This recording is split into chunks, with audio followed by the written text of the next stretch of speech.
அருமை சொந்தங்களே, ஒரு அற்புதமான நம்முடைய சட்டமன்ற வேட்பாளருக்காக இதற்கு முன்பு பாராளுமன்ற உறுப்பினராக, சட்டமன்ற உறுப்பினராக, அமைச்சராக ஒரு பெண் தமிழகத்தில் அரசியல் மேலே வர முடியும் என்பதை காட்டி புரட்சி தலைவி அம்மா அவருடைய வழியில் வந்து நான் சென்னையில தமிழகத்தில் ரசித்து அரசியல் இது போன்ற தலைவர்கள் இருக்கின்றார்கள் என்று பார்க்கக்கூடிய ஒரு தலைவர் நம்முடைய அருமை அக்கா கோகுல இந்திரா. எப்பொழுதும் அவருடைய பேச்சில, அவருடைய நடத்தையில எப்பொழுதும் ஒரு கண்ணியம் இருக்கும். தான் நடந்து கொள்ளக்கூடிய விதம், மக்களுக்கு செய்யக்கூடிய பணி, பேசக்கூடிய பேச்சில் இருக்கக்கூடிய கருணை எல்லாம் ஒட்டுமொத்தமாக இருக்கக்கூடிய அற்புதமான அனைத்து இந்திய அண்ணா திராவிட முன்னேற்ற கழகத்தினுடைய தேசிய ஜனநாயக கூட்டணியில் அண்ணா நகருடைய வெற்றி வேட்பாளர் அருமை அக்கா கோகுல இந்திரா அவர்கள். அருமை சொந்தங்களே, நாம் எல்லோரும் கூட எழுச்சியோடு சுற்றிருக்கின்ற வெயிலை பொருட்படுத்தாமல் அக்கா அவர்களுக்கு நம்முடைய அன்பையும் ஆதரவையும் கொடுத்து அண்ணா நகரை பொறுத்தவரை வளர்ச்சி பாதையில ஒரு சிங்கப்பெண் கையில இந்த தொகுதி இருக்க வேண்டும், எல்லா தரப்பட்ட மக்களுக்கும் அவர்கள் பாடுபட வேண்டும் என்கின்ற ஒற்றை கருத்தை நின்று கொண்டிருக்கின்றோம். அருமை சொந்தங்களே, இவர்களை எதிர்த்து போட்டியிடக்கூடிய திமுகவுடைய வேட்பாளர் உங்களுக்கு யார் என்று தெரியும். ஒரு மலைக்கும் மடுவுக்கும் இருக்கக்கூடிய ஒரு வித்தியாசம். இவர்கள் படிப்படியாக ஒரு படியாக ஏறி வந்து பல பொறுப்புகளை அலங்கரித்து உங்களுடைய சட்டமன்றத்தினுடைய வெற்றி வேட்பாளராக உங்கள் முன்னால் நின்று கொண்டிருக்கின்றார். இதற்கு முன்பு திராவிட முன்னேற்ற கழகத்தில் இங்கிருந்த சட்டமன்ற உறுப்பினர் இங்கிருந்து மாறி வில்லிவாக்கத்துக்கு போயிட்டார். அண்ணா நகர்ல என்ன செஞ்சாருன்னு தெரியல, வில்லிவாக்கத்துக்கு போயிருக்கிறார். அவங்க எல்லாம் இந்த வேடந்தாங்கல்ல பறக்கக்கூடிய பறவைகளாக ஒரு இடமாக சென்று கொண்டிருக்கின்றார். ஆனால் உங்களுக்காக இந்த பகுதியில பணி செய்வதற்காக அருமை அக்கா கோகுல இந்திரா அவர்கள் தொடர்ந்து நம்மோடு நின்று கொண்டிருக்கின்றார்கள் என்பதை நீங்கள் ஞாபகத்தில் வைத்துக் கொண்டு நம்முடைய வெற்றி சின்னமான இரட்டை இலை சின்னத்தை நீங்கள் மறக்காம ஏப்ரல் 23ஆம் தேதி பெரிய வெற்றி அக்காவுக்கு நீங்க கொடுக்கணும். அருமை சொந்தங்களே, இன்னைக்கு திராவிட முன்னேற்ற கழகத்தினுடைய வேட்பாளரை ஆதரித்து துர்காமா இங்க வந்ததை நான் பார்த்தேன். ஸ்டாலின் அவர்களுடைய துணைவியார் தொகுதிக்கு வர்றாங்க, பிரச்சாரம் பண்றாங்க. உதயநிதி ஸ்டாலின் அவர்களும் வர்றாரு, பிரச்சாரம் பண்றாங்க. இந்த திராவிட முன்னேற்ற கழக வேட்பாளருடைய தகுதி என்ன? அவர் நடத்தக்கூடிய கொரியர் கம்பெனியில சமீபத்தில் போதை பொருள் அவருடைய கொரியர் கம்பெனி மூலமாக தமிழ்நாடு முழுவதும் சென்றதற்கான அவர் நடத்தக்கூடிய கொரியர் கம்பெனி, இளைஞர்களை நல்லா கேட்டுக்க, திராவிட முன்னேற்ற கழகத்தினுடைய இந்த பகுதியினுடைய வேட்பாளராக யார் நிற்கின்றார்களோ நடத்தக்கூடிய கொரியர் கம்பெனி மூலமாக தமிழகத்திற்கு பல இடத்துக்கு கொரியர் மூலமாக போதைப் பொருள் போனதற்கான ஆதாரம் வந்த பிறகு நார்கோட்டிக்ஸ் கண்ட்ரோல் பியூரோ NCB மத்திய அரசுடைய அமைப்பு அவருடைய கொரியர் கம்பெனியை முழுவதும் ரைடு பண்ணார். இவருக்கும் தமிழகத்தில் சர்வதேச போதைப் பொருள் கடத்தல் மன்னராக இருக்கக்கூடிய ஜாஃபர் ஜாதிக்கும் இருக்கக்கூடிய நெருங்கிய தொடர்பு உங்களுக்கு தெரியும். இன்னைக்கு இந்த தொகுதியில மட்டும் திராவிட முன்னேற்ற கழகத்துடன் இருக்கக்கூடிய வேட்பாளர் வெற்றி பெற்றார்னா, ஐயா அண்ணா நகர் மட்டுமல்ல, சட்டமன்றத்துக்குள்ள கஞ்சா விற்க ஆரம்பிச்சிருவாங்க. சட்டமன்றத்துக்குள்ள கஞ்சா விற்க ஆரம்பிச்சிருவாங்க. அப்படிப்பட்ட நபர்கள் இவர்கள். எந்த காரணத்திற்கும் கூட அவர்கள் வெற்றியின் பக்கமே வரக்கூடாது, டெபாசிட் பக்கமே வரக்கூடாது. 6ல் ஒருத்தர் ஓட்டு போடலாம் டெபாசிட் கிடைக்காது. அந்த அளவுக்கு இருக்கக்கூடிய தாய்மார்களே நீங்க சிந்திக்கணும். இவர்கள் எல்லோருமே இந்த நெக்ஸஸ் இருக்கக்கூடிய ஒரு கும்பல், போதைப் பொருள் உள்ள இருக்கக்கூடிய கும்பல் இன்னைக்கு வேட்பாளராக இங்கே வந்து துண்டை போட்டுக்கொண்டு உங்களிடம் பேசிக் கொண்டிருக்கின்றார்கள். அதை நீங்கள் வாக்களிக்கும் பொழுது யோசித்து, நேர்மையின் ஒரு உருவமாக, எளிமையின் சிகரமாக, ஒரு பண்பாளராக இருக்கக்கூடிய அக்கா அவர்களுக்கு அந்த வேட்பாளரோடு நேரில் நிறுத்தினீங்கன்னா மலைக்கும் மடுவுக்கும் இருக்கக்கூடிய ஒரு வித்தியாசம் என்பதை நீங்கள் மறந்துவிடக்கூடாது. அருமை சொந்தங்களே, அது மட்டும் இல்லைங்க. இன்னைக்கு நீங்க பாருங்க, இந்த தொகுதியில திராவிட முன்னேற்ற கழகத்தினுடைய வேட்பாளர் சில வாக்குறுதி கொடுப்பதை நான் கேள்விப்பட்டேன். திராவிட முன்னேற்ற கழகத்துடைய வேட்பாளர் சொல்றாரு, அண்ணா நகரின் வளர்ச்சியை மேம்படுத்தும் விதமாக போக்குவரத்து நெரிசலை கட்டுப்படுத்த புதிய மேம்பாலத்தை கட்டுவோம், முக்கிய இடங்களில் பார்க்கிங் வசதிகள் ஏற்படுத்துவோம், சாலையில் சுற்றித் திரியும் கால்நடைகளுக்கு பிரத்யேக இடத்தை ஏற்படுத்துவோம், பட்டா பிரச்சனைகளுக்கு தீர்வு காண்போம். ஐயா, ஒரே ஒரு கேள்விதான் கேட்கிறேன். 10 வருஷங்க திமுக தானுங்க எம்எல்ஏவா இருந்தாங்க. கடந்த 5 ஆண்டு காலம் திராவிட முன்னேற்ற கழகத்துடைய ஆட்சி தான் இருந்தது. இதெல்லாம் அடிப்படை பிரச்சனைகள். ஐயா, இவங்க சொல்றது ஏதோ பெருசா ஒண்ணு கொண்டு வரேன்னு சொல்ல, அடிப்படை பிரச்சனை.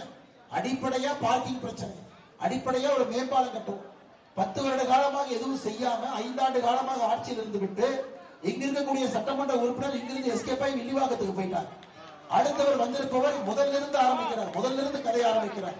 ஆனால் அருமை சொந்தங்களே, இந்த பொய் வாக்குறுதி எப்பொழுதும் நம்பாது. இவர்கள் எப்பொழுதும் செய்ய மாட்டார். அடுத்த தேர்தலில் திராவிட முன்னேற்ற கழகத்தினுடைய இப்ப இருக்கிற வேட்பாளர் நிற்க மாட்டாங்க, இன்னொருத்தர் வர போறாங்க. அண்ணா நகரை பொறுத்தவரை தமிழகத்தினுடைய மிக மிக முக்கியமான ஒரு பகுதி.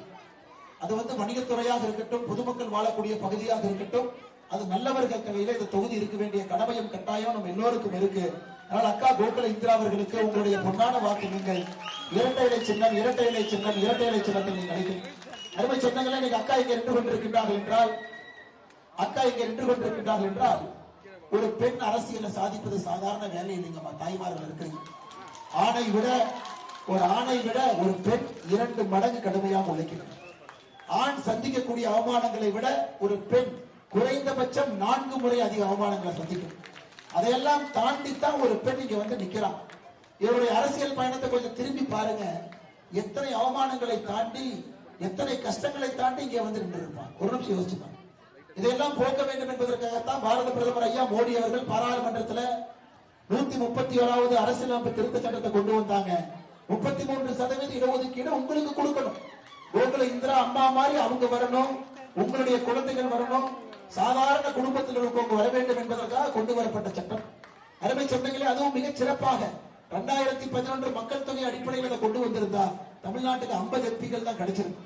ஆனா மோடி அவர்களுக்கு தெரியும், மக்கள் தொகை அடிப்படையில் நாங்க கொண்டு வர விரும்பல, எல்லா மாநிலத்திற்கும் 50% உயர்த்தும், எல்லோருக்கும் 50%. தமிழகம் 39 59, கேரளா 20 30, ஆந்திரா 25 38, எல்லாருக்கும் 50% கொடுக்கிறோம். ஆனா திராவிட முன்னேற்ற கழகத்துக்கு என்ன பிரச்சனை தெரியலீங்க. அவர்களை பொறுத்தவரை கனிமொழி கருணாநிதி ஒரு குடும்பத்திலிருந்து வரணும். அவர்களை பொறுத்தவரை தமிழச்சி தங்கப்பாண்டியன் ஒரு குடும்பத்திலிருந்து வரணும். திராவிட முன்னேற்ற கழகத்தை பொறுத்தவரை சுயமாக உழைத்து மேலே வரக்கூடிய ஒரு கோகுல இந்திரா தேவை கிடையாது அவர்கள். திராவிட முன்னேற்ற கழகத்தை பொறுத்தவரை திமுக ஸ்டாம்ப் குடும்பத்தில் பிறந்திருக்க வேண்டும் என்கின்ற ஒற்றை காரணத்திற்காக பாராளுமன்றத்திலே இந்த மசோதாவை தோற்கடித்திருக்கிறார். அருமை தாய்மார்களே, சகோதரிகளே, திமுகவுக்கு எதிராக சகோதரிகள் ஒரு ஓட்டு கூட நீங்க போடக்கூடாது. காரணம், உங்களுடைய குரல் பாராளுமன்றத்தில் கேட்கக்கூடாது என்பதற்காக மிக கொடூரமாக 2 நாட்களுக்கு முன்பு அந்த மசோதாவை தோற்கடித்திருக்கின்றார்கள். அருமை சொந்தங்களே, உங்களுக்கு தெரியும், மோடி அவர்கள் மனது வைத்து விட்டார், ஏதோ ஒன்று பண்ணி அதை கொண்டு வந்துருவார். 2029 வருவது உறுதி. ஆனா அவர்கள் பாராளுமன்றத்தில் இதை தோற்கடித்ததன் விளைவு 23 ஏப்ரல் 23 தமிழகத்தினுடைய சட்டப்பேரவை தேர்தல் நாள்ல நீங்கள் தெளிவாக இருக்க வேண்டும். எங்களுக்கு எதிராக பாராளுமன்றத்தில் ஓட்டு போட்ட திமுக அவர்களுக்கு எதிராக தமிழகத்தில் நாங்கள் ஏப்ரல் 23ஆம் தேதி ஓட்டு போடுவோம் என்கின்ற மனப்பான்மை உங்களுக்கு இருக்க வேண்டும் என்ற நேரத்தில் அன்போடு கேட்டுக்கொள்கிறேன். அருமை சொந்தங்களே, இன்னைக்கும் 5 ஆண்டு காலம் திமுகவுடைய ஆட்சி. இன்னைக்கும் பாத்தீங்கன்னா அதே தான். ஐயா கருணாநிதி அவர்கள் கூவத்தை சுத்தம் பண்றாங்க. மக்களும் பார்த்து கேட்டாங்க, 1000 கோடி நீங்க 500 கோடி நீங்க கூவம் அப்படியே இருக்குது, நாங்க போய் பார்க்கலாமான்னு கேட்டது. கருணாநிதியை சொன்னாரு, உள்ள போனீங்கன்னா முதலையெல்லாம் இருக்கு, போகாதப்பா அப்படின்னாரு. அதனால கூவத்துக்குள்ள யாருமே உள்ள பார்க்கல, வெளியே இருந்தா பாக்குறேன். ஸ்டாலின் ஐயா, நான் அடையாறு சுத்தம் பண்றேன்னு ஆரம்பித்து கடந்த 5 ஆண்டுகள்ல 1500 கோடி ரூபாய் அடையாறு ஆற்றை சுத்தப்படுத்துவதற்காக நிதி ஒதுக்கி இருக்கின்றார்கள். அந்த 1 ரூபாய்க்கான வேலையை கூட நடந்ததாக உங்களுக்கு எனக்கும் தெரியாது. மீனவர்களுக்கு 2 லட்சம் வீடுகள் கட்டி கொடுப்போம் என்று சொன்னார்கள். குறிப்பாக சென்னைக்குள்ள மட்டுமே 40,000 வீடுகள் மீனவர்களுக்கு, ஒரு வீடு கூட கட்டி கொடுக்கலீங்க. சிங்கார சென்னை பேக்கேஜ் 1, 2, 5000 கோடி ரூபாய் மத்திய அரசு கிட்ட இருந்து வாங்கிட்டாங்க. ஆனா அடுத்த கனமழை சென்னை வரும் பொழுது அண்ணன் எடப்பாடி பழனிசாமி அவர்கள் மே 4க்கு பிறகு முதலமைச்சராக வந்த பிறகு மறுபடியும் மழைநீர் வடிகால் வாரியத்தை நம்ம சரி பண்ணிட்டு ஆகும். அதெல்லாம் சும்மா உப்புக்கு சப்பானியாக ஒரு படத்துல இந்த விவேக் பாத்தீங்கன்னா அந்த ஜிம்முக்கெல்லாம் ஒட்டி வச்சிட்டு இருப்பாரு. நைட்டு ஃபுல்லா காலையில வந்து அந்த பாட்டி வந்து தூக்கி எறிகிற மாதிரி தான் அந்த வேலையை செய்து வைத்திருக்கின்றார்கள். சிங்கார சென்னையை சிங்காகிற சென்னையாக மாட்டி இருக்கின்றார்கள் கடந்த 5 ஆண்டு காலத்துல. அருமை சொந்தங்களே, ஆபரேஷன் கஞ்சா பார்ட் 1 பார்ட் 2 இவங்க இஷ்டத்துக்கு பார்ட் 3 பார்ட் 4 பார்ட் 5 இவங்க இஷ்டத்துக்கு பண்ணிக்கிட்டே இருந்தாங்க. மொத்தமாக தமிழகத்தில் அவங்க கஞ்சா பிடிச்சது 65,000 கிலோ தான். 1825 நாள்ல வெறும் 65,000 கிலோ. இன்னைக்கு எல்லா பக்கமும் திராவிட முன்னேற்ற கழகத்துடைய பொறுப்பில் இருக்கிறவங்களே கஞ்சா வைக்கும் பொழுது எப்படி நம்முடைய குழந்தைகளுக்கு ஒரு பாதுகாப்பு கிடைக்கும்? சென்னையினுடைய தலைநகரத்தை பாருங்க. தமிழகத்தினுடைய தலைநகர் சென்னையில அண்ணா பல்கலைக்கழகத்தினுடைய மாணவிய பாலியல் வன்கொடுமை செய்திருக்கக்கூடிய திமுகவுடைய பிரமுகர், அது மட்டும் இல்ல ஒரு தேசிய கட்சியினுடைய மாநில தலைவரை கொடூரமாக இங்கே வெட்டி கொண்டிருக்கின்றார்கள். எந்த விதமான பாதுகாப்பு இங்கே பொதுமக்களுக்கு இருக்குன்னு யோசிச்சு பாருங்க. கடந்த 5 ஆண்டு காலத்துல படுகொலைகள் மட்டுமே 8008, பெண்களுக்கு எதிரான கற்பழிப்பு வழக்குகள் ரேப் மட்டுமே 2080. அருமை சொந்தங்களே, நம்முடைய குழந்தை செல்வங்கள் பாதுகாப்பான ஒரு மாநிலத்தை வளர்ந்து அதற்கு கோகுல இந்திரா அவர்கள் போன்றவர்கள் சட்டமன்றம் என்பது ஆரம்பப்படி, அதன் பிறகு கட்சி இருக்கு. ஆனால் எடப்பாடி அவர்கள் முடிவு செய்வார்கள் எல்லாம் எந்த அதிகாரத்துக்கு போறாங்க. உயர்ந்த அதிகாரத்திற்கு மகளிர் வந்து அமரும் பொழுது மட்டும்தான் அந்த ஆட்சி அதிகாரத்தில் பெண்களுடைய குரல் ஆட்சி அதிகாரத்தில் வரும்.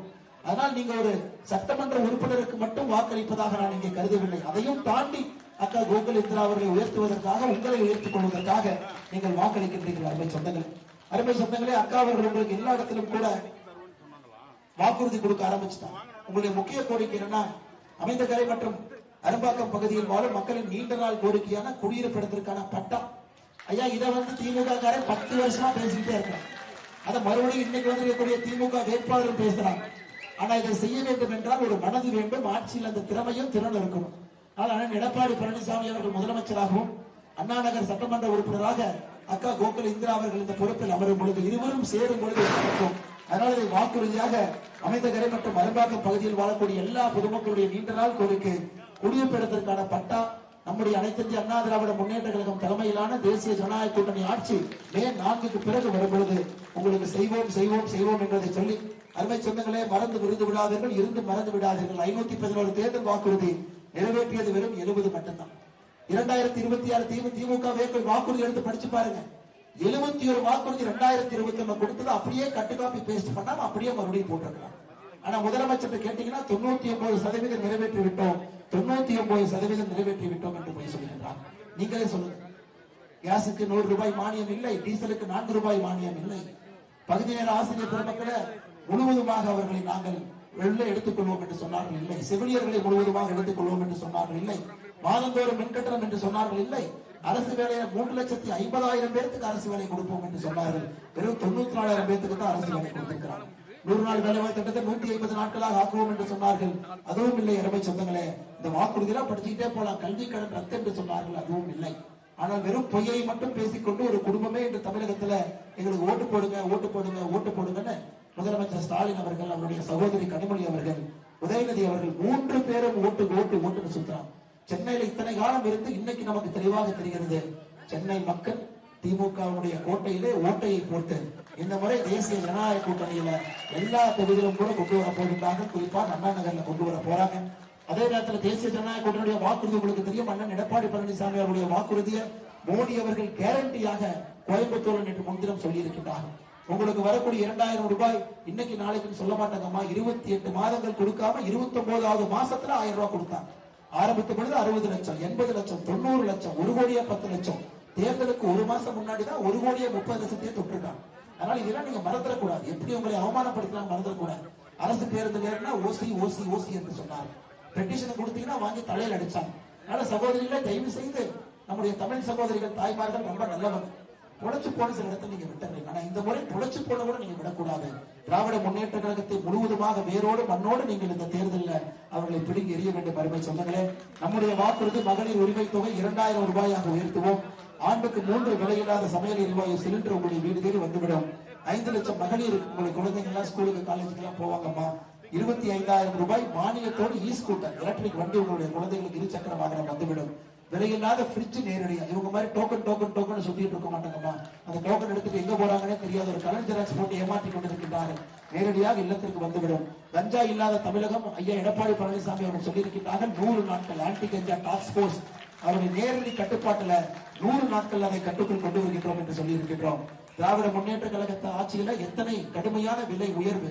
அதற்காக ஒரு முறை உங்களுக்கு உதவித்தொகையாக 10,000 ரூபாய் ஒரு குடும்பத்திற்கு நேரடியாக ஆட்சிக்கு வந்தவுடன், போன வாரம் 2 வாரத்துக்கு முன்னாடி டிஜிபியை மாத்தினாங்க, போன வாரம் தலைமைச் செயலரை மாத்தினாங்க.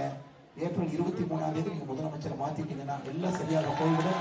அதனால் மறுபடியும் சொந்தங்களே, அண்ணா நகர்ல நம்முடைய வெற்றி வேட்பாளர் ரொம்ப கண்ணியமாக நடந்து கொள்ளக்கூடிய ஒரு அரசியல்வாதி. பேச்சில் எப்பொழுதுமே ஒரு முதிர்ச்சி, ஒரு தெளிவு, ஒரு கருணை இருக்கக்கூடிய இவரை நம்முடைய சட்டமன்ற உறுப்பினராக நாம் பெறுவோம். அருமை சொந்தங்களே, அக்கா கோகுல் இந்திரா அவர்களுக்கு இரட்டை இலை சின்னத்துல விடுங்க. அம்மாவனுடைய வழியில அம்மாவினால் பட்டை தீட்டப்பட்டு செதுக்கப்பட்டு ஒரு கூழாங்கலில் இருந்து வைரமாக உருவாக்கப்பட்டவர். மறந்து விருந்து விடாதீர்கள், இருந்து மறந்து விடாதீர்கள். வெற்றி சின்னம் இரட்டை இலை எட்டுகளை மறந்து விடாதீர்கள். சொந்தங்களே, நம்முடைய எல்லா கூட்டணி கட்சியினுடைய தலைவர்கள் தொண்டர்கள் எல்லோரும் இருக்கின்றீர்கள்.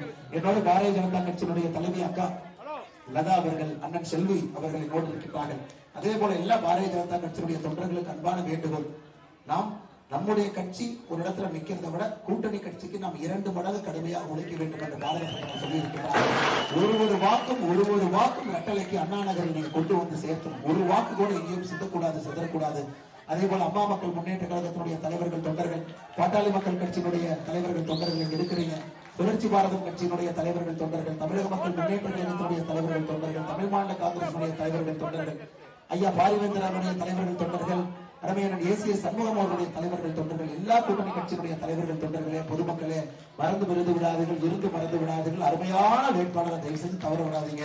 அண்ணாநகர் கார்த்திக் எவ்வளவு கெட்ட பேர் அண்ணாநகருக்கு வாங்கி கொடுத்தாருன்னு தெரியும். கமிஷன், கரப்ஷன், கலப்ஷன். ஐயா, இந்த தேர்தல் முடிந்த பிறகு அவங்க எல்லாம் எங்கேயும் தப்பிச்சுலாம் போக மாட்டாங்க, எல்லாரும் மாட்டத்தான் போறாங்க.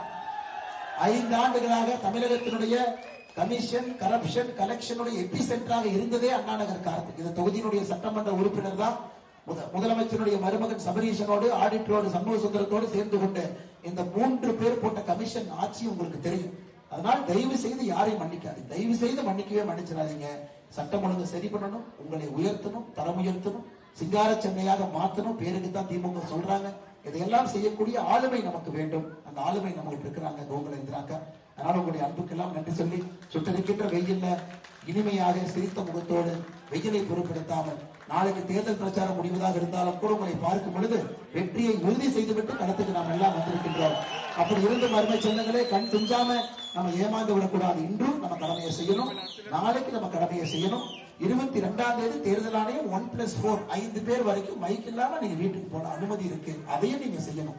நம்முடைய வேட்பாளர்கள் செய்ய வேண்டிய வேலை 23ஆம் தேதி சாயந்தரம் 7 மணி வரைக்கும் வாக்கு பெட்டியில அந்த வாக்கு முடியும் வரை நாம் தொண்டர்கள் உழைக்கணும். அதுதான் கூட்டணியினுடைய தர்மம். அதனால பிரச்சாரம் முடிஞ்சிருச்சுன்னு 2 நாள் சுணங்கிறாதீங்க. அன்னைக்குதான் திமுக தன்னுடைய ஆட்டத்தை காட்டுவான். அதனால 23ஆம் தேதி 7 மணி வரைக்கும் இன்னைக்கு இருக்கக்கூடிய அதே உயிர்ப்போடு, அதே தன்மையோடு நீங்கள் களத்தில் இருக்க வேண்டும் என்ற அன்போடு சொல்லி வாய்ப்பு கொடுத்த நல்ல உள்ளங்களுக்கு நன்றி தெரிவித்து உரையை முடித்துக் கொள்கிறேன். நன்றி, வணக்கம். பாரத் மாதா கி ஜெய்.